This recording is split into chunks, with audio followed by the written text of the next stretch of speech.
Krishnan sir here. Please sir tell us about your experiences and what advice you want to give to the people over here. నేను 98 డిఎస్సిలో teacher జాబ్లోకి వచ్చాను. 26 years service complete అయింది. ఈ 26 years సర్వీస్లో నేను పనిచేసిన పాఠశాల విద్యార్థుల సంఖ్యను పెంచాము. విపరీతంగా ఎక్కువ సంఖ్యలో విద్యార్థి సంఖ్యలు పెంచడం జరిగింది. క్వాలిటీ ఎడ్యుకేషన్ ఇవ్వడం జరిగింది. దీనివల్ల మేము మండల స్థాయిలో ఒక అవార్డు తీసుకున్నాము ప్రభుత్వాన్ని, జిల్లా స్థాయిలో 2 అవార్డ్స్ తీసుకున్నాము, స్టేట్ అవార్డులో 2 అవార్డు తీసుకున్నాం. ఇటీవలనే ఎన్విరాన్మెంట్ కింద సింగిల్ యూజ్ ప్లాస్టిక్ని అవాయిడ్ చేయాల్సిన సందర్భంలో తెలంగాణ రాష్ట్ర గవర్నమెంట్ చేతుల మీదుగా జూన్ 5 ప్రపంచ పర్యావరణ దినోత్సవం సందర్భంగా అవార్డు తీసుకోవడం జరిగింది.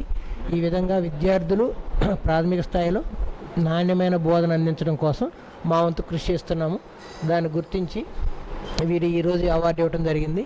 వీళ్ళకి మా తరపున కృతజ్ఞత తెలియజేస్తున్నాం.